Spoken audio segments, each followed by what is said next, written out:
उत्तर प्रदेश के अयोध्या की मिल्कीपुर विधानसभा सीट पर होने जा रहे उपचुनाव की राजनीति और गहराने लग गई। चुनाव की घोषणा के बाद पहले जनसभा को संबोधित करते हुए मुख्यमंत्री योगी आदित्यनाथ ने कई बड़ी घोषणाएं की। उन्होंने हेरिंगटनगंज का नाम बदलने का संकेत देते हुए कहा है कि ये गुलामी की मानसिकता को दर्शाता है। सीएम योगी ने सुझाव दिया कि इसका नाम किसी भारतीय महापुरुष जैसे कि स्वामी वामदेव के नाम पर रखा जा सकता है। आपको बता दें, सीएम मिल्कीपुर विधानसभा सीट पर हो रहे उपचुनाव में बीजेपी उम्मीदवार चंद्रभान पासवान के समर्थन में जनसभा को संबोधित कर रहे थे। इस दौरान उपचुनाव में बीजेपी के पक्ष में मतदान की अपील करते हुए विपक्षी समाजवादी पार्टी पर जमकर हमला बोला। उन्होंने कहा कि यहां के मोहित खान के भक्तों को चुनाव जिताकर नहीं भेजना। मोहित खान जैसे लोग सभी के लिए खतरा है। सपा का जुड़ाव गरीब से नहीं है। ये लोग जब कोई माफिया मर जाता है तब आंसू बहाते हैं, उनकी कब्र पर फातिहा पढ़ने जाते हैं। एक दलित बेटी की इज्जत के साथ खिलवाड़ करने वाला मोहित खान इनका हीरो है। यही सपा का चरित्र है। समाजवादी पार्टी का बस चलता तो अयोध्या से आपका नाम भी हटा देता।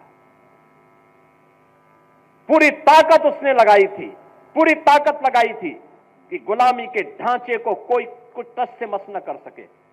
लेकिन हम लोग कहते थे चाहे कुछ भी हो, गुलामी का ढांचा तो हटेगा जरूर।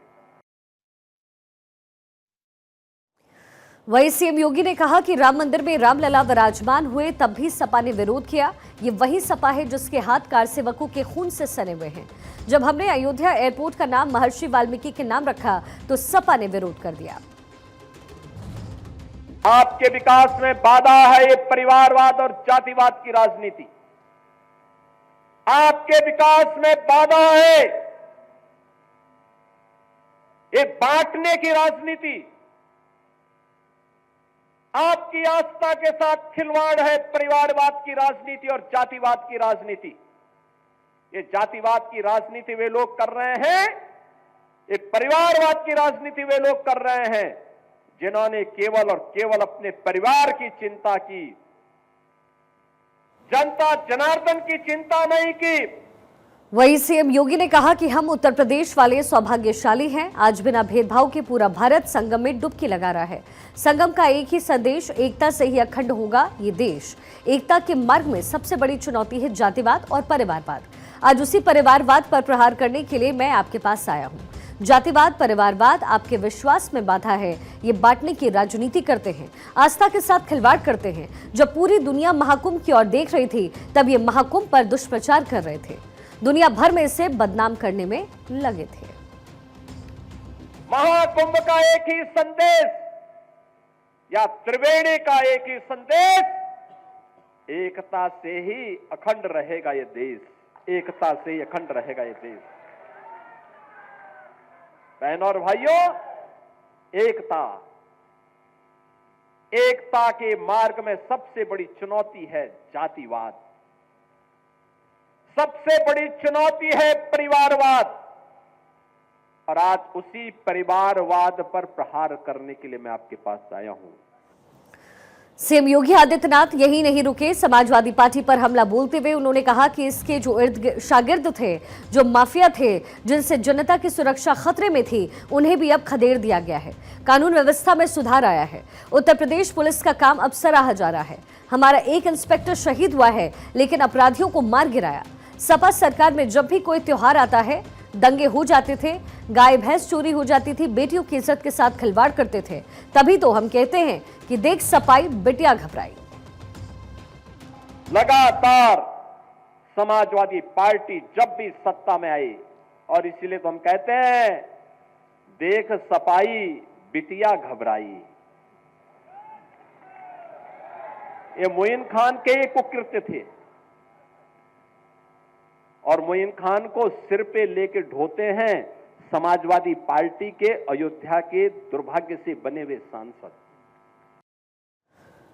सीएम योगी ने कहा कि आप लोगों को का उत्साह देकर के मुझे महाकुंभ याद आ रहा है। परसों ही पूरी कैबिनेट प्रयागराज गई। संगम में डुबकी लगा करके पुणे के भागीदार हम बने। 144 साल के बाद ये पावन क्षण आया। हमें आने वालों की सेवा का सौभाग्य मिल रहा है। अब तक 10 करोड़ से अधिक लोग स्नान कर चुके हैं। सीएम योगी अयोध्या की मिल्कीपुर विधानसभा में हो रहे उपचुनाव के लिए पहली बार जनसभा के लिए पहुंचे। मिल्कीपुर विधानसभा चुनाव को जीतने के लिए बीजेपी ने जबरदस्त तैयारी की है। यहां पर जीत के लिए बीजेपी की क्या माइक्रो प्लानिंग है, जरा आपको अब ये भी बता देते हैं। जीत के लिए बीजेपी की माइक्रो प्लानिंग किस तरीके से है। मिल्कीपुर में एक एक बूथ का जातीय गणित तैयार किया गया। कृषि मंत्री सूर्य प्रताप शाही को पूरे चुनाव की निगरानी का कार्यभार दिया गया। मिल्कीपुर के 5 मंडल के लिए 5 मंत्रियों को सेट किया गया, लगाया गया।